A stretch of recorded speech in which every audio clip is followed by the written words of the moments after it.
ਭਾਜਪਾ ਤੇ ਅਕਾਲੀ ਦਲ ਦੇ ਗੱਠਜੋੜ ਟੁੱਟਣ ਤੋਂ ਬਾਅਦ ਭਾਜਪਾ ਆਗੂਆਂ ਵੱਲੋਂ ਅਸਤੀਫਿਆਂ ਦੀ ਲੜੀ ਲਗਾਤਾਰ ਜਾਰੀ ਹੈ ਅਤੇ ਭਾਜਪਾ ਨੂੰ ਉਸ ਸਮੇਂ ਵੱਡਾ ਝਟਕਾ ਲੱਗਿਆ ਜਦੋਂ ਭਾਰਤੀ ਜਨਤਾ ਪਾਰਟੀ ਦੇ ਸਾਬਕਾ ਜ਼ਿਲ੍ਹਾ ਸਕੱਤਰ ਅਤੇ ਸਾਬਕਾ ਮੈਂਬਰ ਐਸਸੀ ਮੋਰਚਾ ਪੰਜਾਬ ਭਾਰਤੀ ਜਨਤਾ ਪਾਰਟੀ ਕਪੂਰਥਲਾ ਵਿਕਾਸ ਸਿੱਧੀ ਅਤੇ ਉਹਨਾਂ ਦੇ ਬੇਟੇ ਲਵ ਸਿੱਧੀ ਸਾਬਕਾ ਵਾਈਸ ਪ੍ਰਧਾਨ ਭਾਰਤੀ ਜਨਤਾ ਪਾਰਟੀ ਯੁਵਾ ਮੋਰਚਾ ਸ਼ਹਿਰੀ ਆਪਣੇ ਸਾਰੇ ਸਾਥੀਆਂ ਸਮੇਤ ਸ਼੍ਰੋਮਣੀ ਅਕਾਲੀ ਦਲ ਦੇ ਹਲਕਾ ਇੰਚਾਰਜ ਐਡਵੋਕੇਟ ਪਰਮਜੀਤ ਸਿੰਘ ਗਿੱਲ ਦੀ ਅਗਵਾਈ ਵਿੱਚ ਸ਼੍ਰੋਮਣੀ ਅਕਾਲੀ ਦਲ ਵਿੱਚ ਸ਼ਾਮਿਲ ਹੋ ਗਏ। ਇਸ ਮੌਕੇ ਵਿਕਾਸ ਸਿੱਧੀ ਨੇ ਬੜੇ ਭਰੇ ਮਨ ਕਿਹਾ ਕਿ ਪਿਛਲੇ ਦਿਨੀ ਯੂਪੀ ਦੇ ਹਾਥਰਸ ਵਿਖੇ ਦਲਿਤ ਭਾਈਚਾਰੇ ਦੀ ਲੜਕੀ ਮਨੀਸ਼ਾ ਦੇ ਨਾਲ ਉੱਚੀ ਜਾਤ ਦੇ ਕੁਝ ਲੋਕਾਂ ਵੱਲੋਂ ਰੇਪ ਅਤੇ ਉਸ ਦੀ ਮਾਰਕੁੱਟ ਕਰਕੇ ਉਸ ਨੂੰ ਤੇਲ ਪਾ ਕੇ ਸਾੜਿਆ ਗਿਆ। ਉੱਥੇ ਹੀ ਭਾਜਪਾ ਸਰਕਾਰ ਵੱਲੋਂ ਦਲਿਤ ਵਿਰੋਧੀ ਰਵੱਈਏ ਸਾਹਮਣੇ ਆਉਣ ਕਰਕੇ ਉਹ ਇਸ ਪਾਰਟੀ ਨੂੰ ਛੱਡ ਰਹੇ ਹਨ ਅਤੇ ਸ਼੍ਰੋਮਣੀ ਅਕਾਲੀ ਦਲ ਵਿੱਚ ਸ਼ਾਮਿਲ ਹੋ ਰਹੇ ਹਨ। ਇਸ ਮੌਕੇ ਐਡਵੋਕੇਟ ਪਰਮਜੀਤ ਸਿੰਘ ਵਿਕਾਸ ਸਿੱਧੀ ਨੂੰ ਵਿਸ਼ਵਾਸ ਦਿਵਾਇਆ ਕਿ ਸ਼੍ਰੋਮਣੀ ਅਕਾਲੀ ਦਲ ਵਿੱਚ ਉਹਨਾਂ ਨੂੰ ਪੂਰਾ ਮਾਣ ਸਤਿਕਾਰ ਦਿੱਤਾ ਜਾਵੇਗਾ। ਇਸ ਮੌਕੇ ਐਡਵੋਕੇਟ ਪਰਮਜੀਤ ਸਿੰਘ ਨੇ ਕਿਹਾ ਕਿ ਲੋਕ ਸ਼੍ਰੋਮਣੀ ਅਕਾਲੀ ਦਲ ਦੀਆਂ ਨੀਤੀਆਂ ਤੋਂ ਖੁਸ਼ ਹੋ ਕੇ ਪਾਰਟੀ ਵਿੱਚ ਪੱਧਰ ਤੇ ਸ਼ਾਮਿਲ ਹੋ ਰਹੇ ਹਨ। ਉਹਨਾਂ ਨੇ ਕਿਹਾ ਕਿ ਲੋਕ ਭਾਜਪਾ ਦੀ ਲੋਕ ਮਾਰੂ ਅਤੇ ਕਿਸਾਨ ਮਾਰੂ ਨੀਤੀਆਂ ਤੋਂ ਤੰਗ ਆ ਚੁੱਕੇ ਹਨ ਅਤੇ ਸ਼੍ਰੋਮਣੀ ਅਕਾਲੀ ਦਲ ਵਿੱਚ ਆ ਰਹੇ ਹਨ, ਜਿਨ੍ਹਾਂ ਦਾ ਪਾਰਟੀ ਵਿੱਚ ਪੂਰਾ ਮਾਣ ਸਤਿਕਾਰ ਕੀਤਾ ਜਾਵੇਗਾ।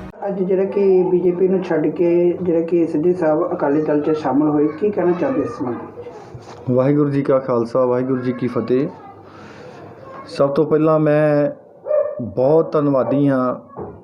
ਮੇਰੇ ਬਹੁਤ ਹੀ ਪਿਆਰੇ ਮਿੱਤਰ ਛੋਟੇ ਵੀਰ ਸ਼੍ਰੀ ਵਿਕਾਸ ਸਿੱਧੀ ਜੀ ਔਰ ਸਤਿਕਾਰਯੋਗ ਸਾਡੇ ਮਾਤਾ ਜੀ, ਉਹਨਾਂ ਦੇ ਬੇਟੇ ਸੰਜੀਵ ਜੀ ਬੈਠੇ ਨੇ, ਇਹਨਾਂ ਸਾਰਿਆਂ ਦਾ ਜਤਿੰਦਰ ਜੀ, ਸਾਰਿਆਂ ਦਾ ਬਹੁਤ ਬਹੁਤ ਸ਼ੁਕਰਗੁਜ਼ਾਰ ਹਾਂ ਕਿ ਇਹਨਾਂ ਨੇ ਅੱਜ ਭਾਰਤੀ ਜਨਤਾ ਪਾਰਟੀ ਨੂੰ ਅਲਵਿਦਾ ਕਹਿ ਕੇ ਸ਼੍ਰੋਮਣੀ ਅਕਾਲੀ ਦਲ ਦੇ ਵਿੱਚ ਸ਼ਮੂਲੀਅਤ ਕੀਤੀ ਆ। ਆਪਾਂ ਸਾਰੇ ਦੇਖ ਰਹੇ ਹਾਂ ਕਿ ਹਿੰਦੁਸਤਾਨ ਦੇ ਵਿੱਚ ਭਾਰਤੀ ਜਨਤਾ ਪਾਰਟੀ ਦਾ ਰਾਜ ਆ ਔਰ ਉਹਨਾਂ ਦੀਆਂ ਜਿਹੜੀਆਂ ਜੋ ਉਹਨਾਂ ਨੇ ਖਾਸ ਤੌਰ 'ਤੇ ਇਸ ਵੇਲੇ ਜਿਹੜਾ ਮੁੱਦਾ ਪੂਰਾ ਗਰਮਾਇਆ ਹੋਇਆ ਪੂਰੇ ਹਿੰਦੁਸਤਾਨ ਦੇ ਵਿੱਚ ਆ ਕਿ ਜਿਹੜੇ 3 ਆਰਡੀਨੈਂਸਿਸ ਲੈ ਕੇ ਆਂਦੇ ਸੀਗੇ ਕਿਸਾਨੀ ਦੇ ਖਿਲਾਫ ਔਰ ਉਸ ਤੋਂ ਬਾਅਦ ਉਹਨਾਂ ਨੂੰ ਇੰਨਾ ਵਿਰੋਧ ਹੋਣ ਦੇ ਬਾਵਜੂਦ ਵੀ ਉਹਨਾਂ ਤਿੰਨਾਂ ਜਿਹੜਾ ਹੈਗਾ ਆਰਡੀਨੈਂਸਿਸ ਨੂੰ ਉਹਨਾਂ ਨੇ ਕਾਨੂੰਨ ਬਣਾ ਦਿੱਤਾ ਔਰ ਅੱਜ ਵੀ ਦੇਖੋ ਕਿਸਾਨ ਜਿਹੜੇ ਨੇ ਉਹ ਸੜਕਾਂ 'ਤੇ ਬੈਠੇ ਨੇ, ਬੱਚੇ ਬੈਠੇ ਨੇ, ਬੀਬੀਆਂ ਬੈਠੀਆਂ ਨੇ, ਸਾਰੀਆਂ ਸਵਾਏ ਭਾਰਤੀ ਜਨਤਾ ਪਾਰਟੀ ਤੋਂ ਸਾਰੀਆਂ ਪੋਲੀਟੀਕਲ ਪਾਰਟੀਜ਼ ਇੱਕ ਮੰਚ 'ਤੇ ਹਨ, ਸਾਰੀਆਂ ਹੋਰ ਸੰਸਥਾਵਾਂ ਇੱਕ ਮੰਚ 'ਤੇ ਹਨ, ਲੇਕਿਨ ਉਹਨਾਂ ਦੇ ਕੰਨ 'ਤੇ ਕੋਈ ਵੀ ਜੂੰ ਜਿੱਦਾਂ ਕਹਿ ਦਈਏ ਉਹ ਨਹੀਂ ਸਰਕ ਰਹੀ। ਔਰ ਇਸੇ ਤਰ੍ਹਾਂ ਹੀ ਯੂਪੀ ਦੇ ਵਿੱਚ ਜੋ ਹਾਥਰਸ ਜ਼ਿਲ੍ਹਾ ਦੇ ਵਿੱਚ ਜਿਹੜੀ ਇੱਕ ਦਲਿਤ ਭਾਈਚਾਰੇ ਨਾਲ ਸੰਬੰਧਿਤ ਸਾਡੀ ਬੇਟੀ ਸੀ, ਲੜਕੀ ਸੀ, ਉਹਦੇ ਨਾਲ ਉੱਥੋਂ ਦੇ ਜਿਹੜੇ ਉੱਚ ਜਾਤੀ ਦੇ ਸਰਮਾਏਦਾਰਾਂ ਦੇ ਲੋਕ ਬੱਚੇ ਸੀਗੇ, ਉਹਨਾਂ ਨੇ ਨਾਲੇ ਉਸ ਲੜਕੀ ਦੇ ਨਾਲ ਜਿੱਥੇ ਗੈਂਗ ਰੇਪ ਕੀਤਾ ਔਰ ਉਸ ਤੋਂ ਬਾਅਦ ਉਹਦੀ ਇੰਨੀ ਬੁਰੀ ਹਾਲਤ ਦੇ ਵਿੱਚ ਜਿਹੜੀ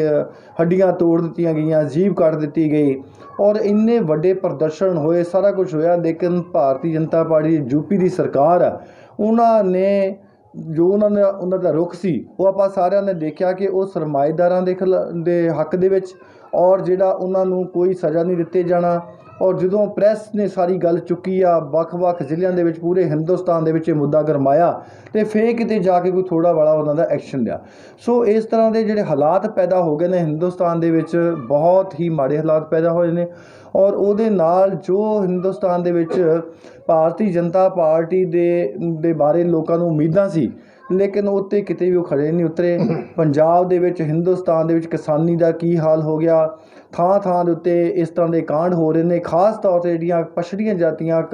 ਐਸੀ ਲੋਕ ਨੇ ਔਰ ਘੱਟ ਗਿਣਤੀਆਂ ਨੇ, ਚਾਹੇ ਉਹਦੇ ਵਿੱਚ ਕੋਈ ਵੀ ਭਾਈਚਾਰਾ ਹੋ ਸਕਦਾ, ਸਾਰਿਆਂ ਦੇ ਨਾਲ ਬਹੁਤ ਮੰਦਭਾਗੀਆਂ ਘਟਨਾਵਾਂ ਜਿਹੜੀਆਂ ਵਾਪਰ ਰਹੀਆਂ ਨੇ। ਸੋ ਉਸੇ ਹੀ ਕੜੀ ਦੇ ਤਹਿਤ ਜਿਹੜੀ ਖਾਸ ਤੌਰ 'ਤੇ ਮੈਂ ਸਮਝਦਾ ਕਿ ਯੂਪੀ ਦੇ ਅੰਦਰ ਹਾਥਰਸ ਜ਼ਿਲ੍ਹੇ ਦੇ ਵਿੱਚ ਉੱਥੇ ਉਹ ਲੜਕੀ ਦੇ ਨਾਲ ਹੋਈ ਆ, ਉਹਦੇ ਸੰਬੰਧ ਵਿੱਚ ਇਹ ਜਿਹੜੇ, ਕਿਉਂਕਿ ਸਿੱਧੀ ਸਾਹਿਬ ਜਿਹੜੇ ਨੇ, ਵਿਕਾਸ ਸਿੱਧੀ ਜੀ, ਇਹ ਇੱਕ ਉਸ ਸ਼ਖਸ ਦੇ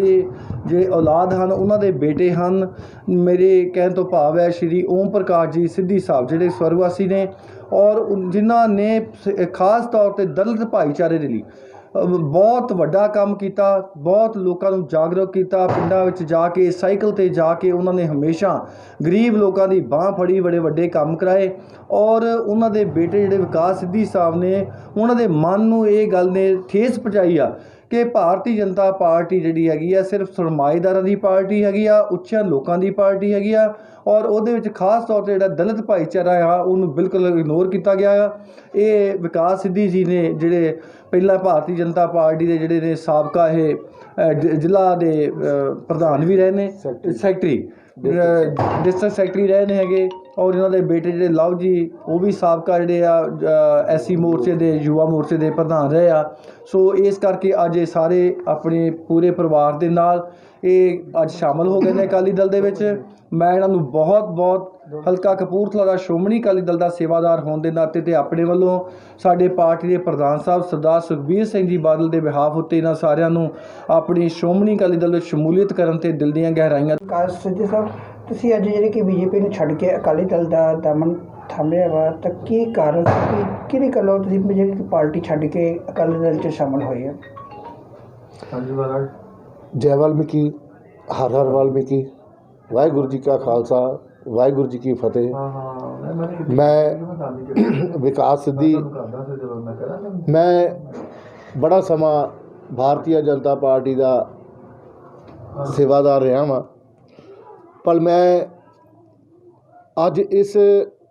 ਦੁਖੀ ਹਿਰਦੇ ਨਾਲ ਦੱਸਦਾ ਕਿ ਭਾਰਤੀ ਜਨਤਾ ਪਾਰਟੀ ਦੀ ਸਰਕਾਰ ਯੂਪੀ ਦੇ ਵਿੱਚ ਔਰ ਸਾਡੇ ਸਮਾਜ ਦਾ ਉੱਥੇ ਬਹੁਤ ਬੁਰਾ ਹਾਲ ਆ। ਦਲਿਤ ਭਾਈਚਾਰੇ ਦਾ ਬਹੁਤ ਬੁਰਾ ਹਾਲ ਆ, ਔਰ ਸਾਡੀ ਨਿਸ਼ਾ ਭੈਣ ਜਿਹੜੀ ਉੱਥੇ ਹਸਰਤ ਦੇ ਵਿੱਚ ਆ, ਉਹਦਾ ਸਾਰਾ ਕੁਝ ਸਾਰੀ ਸਥਿਤੀ ਦੇਖਦੇ ਹੋਏ ਮੈਂ ਮਨ 'ਚ ਸੋਚਿਆ ਕਿ ਸਾਡੇ ਸਮਾਜ ਦਾ ਜਿਹੜਾ ਬੀਜੇਪੀ ਨੇ ਵੀ ਕਦੇ ਵੀ ਸਾਰ ਨਹੀਂ ਕੀਤੀ, ਔਰ ਜਿੱਥੇ ਜਿੱਥੇ ਸਰਕਾਰਾਂ ਹੈਗੀਆਂ ਉੱਥੇ ਉੱਥੇ ਦਲਿਤ ਸਮਾਜ ਨਾਲ ਧੱਕੇਸ਼ਾਹੀ ਹੁੰਦੀ ਆ। ਸਾਡੇ ਕੋਲ ਬੈਠੇ ਬਰਦਾਸ਼ਤ ਨਹੀਂ ਹੁੰਦੀ। ਮੈਂ ਅੱਜ ਮਨ ਬਣਾਇਆ ਕਿ ਕਿਉਂ ਨਾ ਅਸੀਂ ਉਹਨਾਂ ਸ਼ਖਸੀਅਤਾਂ ਦੇ ਨਾਲ ਜੁੜੀਏ ਜਿਨ੍ਹਾਂ ਦੇ ਨਾਲ ਸਾਡਾ ਸਮਾਜ ਦਾ ਜਿਹੜਾ ਉਹ ਬੇੜਾ ਪਾਰ ਹੋ ਸਕੇ। ਮੈਂ ਸ਼੍ਰੋਮਣੀ ਅਕਾਲੀ ਦਲ ਸਾਡੇ ਹਲਕਾ ਇੰਚਾਰਜ ਸਾਡੇ ਵੱਡੇ ਵੀਰ ਜੀ ਭਾਜੀ ਸਾਡੇ ਸਰਦਾਰ ਪਰਮਜੀਤ ਸਿੰਘ ਐਡਵੋਕੇਟ, ਔਰ ਸਾਡੇ ਹੀ ਬਰਾਦਰੀ ਦੇ ਨੌਜਵਾਨ ਸਭਾ ਵਾਲਮੀਕੀ ਬਰਾਦਰੀ ਮਹੱਲਾ ਸ਼ਹਿਰੀਆਂ ਦੇ ਕੋਮਲ ਸੋਤਾ ਜੀ, ਇਹਨਾਂ ਨੇ ਮੇਰੇ ਨਾਲ ਗੱਲਬਾਤ ਕੀਤੀ ਕਿ ਭਾਜੀ ਆਪਾਂ ਨੇ ਸਮਾਜ ਦਾ ਜਿਹੜਾ ਆ ਵੀ ਉਹ ਦੇਖੋ ਕਿੰਨਾ ਬੁਰਾ ਹਾਲ ਹੋ ਰਿਹਾ। ਇਸ ਕਰਕੇ ਮੈਂ ਅੱਜ ਇਹ ਵਿਚਾਰ ਕੀਤਾ ਕਿ ਮੈਂ ਤਾਂ ਉੱਥੇ ਜਾਣਾ ਚਾਹੁੰਦਾ ਜਿੱਥੇ ਸਾਡੇ ਸਮਾਜ ਦੀ ਇੱਜ਼ਤ ਹੋਵੇ। ਔਰ ਸ਼੍ਰੋਮਣੀ ਅਕਾਲੀ ਦਲ ਨੇ, ਅਸੀਂ ਭਲਾ ਭਾਰਤੀ ਜਨਤਾ ਪਾਰਟੀ 'ਚ ਕੰਮ ਕਰਦੇ ਸੀਗੇ, ਪਰ ਸ਼੍ਰੋਮਣੀ ਅਕਾਲੀ ਦਲ ਬਾਦਲ ਨੇ, ਵੱਡੇ ਬਾਦਲ ਸਾਹਿਬ ਨੇ, ਸੁਖਬੀਰ ਬਾਦਲ ਸਾਹਿਬ ਨੇ ਸਾਡੇ ਸਮਾਜ ਨੂੰ ਇੰਨਾ ਕੁ ਗੱਲ ਨਾਲ ਲਾਇਆ ਸੀ, ਔਰ ਸਾਨੂੰ ਫਖਰ ਸੀਗਾ ਕਿ ਸਰਦਾਰ ਸੁਖਬੀਰ ਸਿੰਘ ਬਾਦਲ ਜਿਹੜੇ ਆ ਉਹ ਪੰਜਾਬ 'ਚ ਦਲਿਤਾਂ ਦੀ ਗੱਲ ਸੁਣਦੇ ਆ। ਔਰ ਅੱਜ ਸਾਡਾ ਵਾਲਮੀਕ ਤੀਰਥ ਦੇਖ ਲਓ, ਬਾਦਲ ਸਾਹਿਬ ਦੀ ਦੇਣ ਆ। ਅਸੀਂ ਗਰਵ ਦੇ ਨਾਲ ਪੂਰੇ ਹਿੰਦੁਸਤਾਨ ਦੇ ਵਿੱਚ ਅਸੀਂ ਗੱਲ ਕਰਦੇ ਸੀਗੇ ਕਿ ਬਾਦਲ ਸਾਹਿਬ ਨੇ ਸਾਡਾ ਸਮਾਜ ਦਾ ਜਿਹੜਾ ਐਡਾ ਤਗੜਾ ਅਕਾਲ ਤਖਤ ਬਣਾਤਾ ਕਿ ਅੱਜ ਅਸੀਂ ਹੁਣ ਦਿਨ ਵਾਲਮੀਕ ਮਹਾਰਾਜ ਦਾ ਪ੍ਰਗਟ ਦਿਵਸ ਸੀ, ਉਸ ਸੰਬੰਧ ਦੇ ਵਿੱਚ ਵੀ ਸਾਰੇ ਲੋਕ ਯਾਤਰੀ ਜਾਂਦੇ ਆ ਔਰ ਸਾਨੂੰ ਮਾਣ ਹੁੰਦਾ। ਔਰ ਬੀਜੇਪੀ ਪਾਰਟੀ ਨੇ ਤਾਂ ਸਾਡੇ ਸਮਾਜ ਵਾਸਤੇ ਕੁਝ ਕੀਤਾ ਹੀ ਨਹੀਂ। ਸ਼ਹਿਰ ਦੇ ਵਿੱਚ ਦੇਖ ਲਓ ਜਾਂ ਪੂਰੇ ਹਿੰਦੁਸਤਾਨ ਦੇ ਵਿੱਚ ਦੇਖ ਲਓ, ਅੱਜ ਕਿਸੇ ਬੀਜੇਪੀ ਵਾਲੇ ਨੇ ਕੋਈ ਬਾਬਾ ਸਾਹਿਬ ਡਾਕਟਰ ਅੰਬੇਡਕਰ ਜੀ ਦਾ ਔਰ ਨਾ ਹੀ ਕਦੀ ਵਾਲਮੀਕ ਮਹਾਰਾਜ ਦਾ, ਨਾ ਸਾਡੇ ਗੁਰੂ ਰਵਿਦਾਸ ਮਹਾਰਾਜ ਦਾ ਕੋਈ ਦਿਨ ਮਨਾਇਆ ਹੀ ਨਹੀਂ। ਔਰ ਅਸੀਂ ਤਾਂ ਉਸ ਪਾਰਟੀ ਦੇ ਨਾਲ ਜੁੜਦੇ ਹਾਂ ਵੀ ਜਿਹੜੇ ਸਾਡੇ ਸਮਾਜ ਦੀ ਕਦਰ ਕਰਦੇ ਆ। ਕਿਸਾਨਾਂ ਦਾ ਮੁੱਦਾ ਲੈ ਲਓ, ਉਹਦੇ ਨਾਲ ਵੀ ਸਾਡੇ ਕਿਸਾਨ ਭਾਈਚਾਰ ਇਕੱਲੇ ਤਗੜੇ ਲੋਕ ਹੀ ਨਹੀਂ ਕਿਸਾਨ ਹੈਗੇ, ਸਾਡੇ ਦਲਿਤ ਸਮਾਜ ਦੇ ਵੀ ਕਿਸਾਨ ਆ, ਉਹਨਾਂ ਦੇ ਨਾਲ ਵੀ ਕਿੱਡਾ ਤਗੜਾ ਧੱਕਾ ਹੋ ਰਿਹਾ। ਔਰ ਮੈਂ ਇਹਨਾਂ ਚੀਜ਼ਾਂ ਨੂੰ ਸਾਰੀਆਂ ਨੂੰ ਆਪਣੇ ਸੋਚ ਵਿਚਾਰ ਕਰਕੇ ਮੈਂ ਅੱਜ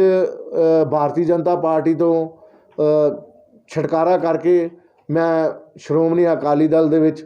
ਸਰਦਾਰ ਪਰਮਜੀਤ ਸਿੰਘ ਐਡਵੋਕੇਟ ਸਾਹਿਬ ਸਾਡੇ ਜਿਹੜੇ, ਔਰ ਦੇਖੋ ਬਾਦਲ ਸਾਹਿਬ ਦੀ ਕਿੱਡੀ ਤਗੜੀ ਸੋਚ ਆ, ਸਾਡੇ ਦਲਿਤ ਭਰਾ ਨੂੰ, ਵਾਲਮੀਕੀ ਸਮਾਜ ਦੇ ਸਾਡੇ ਭਰਾ ਨੂੰ ਕਿੱਥੋਂ ਤੱਕ ਪਹੁੰਚਾਇਆ। ਪ੍ਰਾਈਮ ਮੁੱਦੇ ਲਈ ਕਪੂਰਥਲਾ ਤੋਂ ਗਗਨ ਬਹਿਲ ਦੀ ਰਿਪੋਰਟ।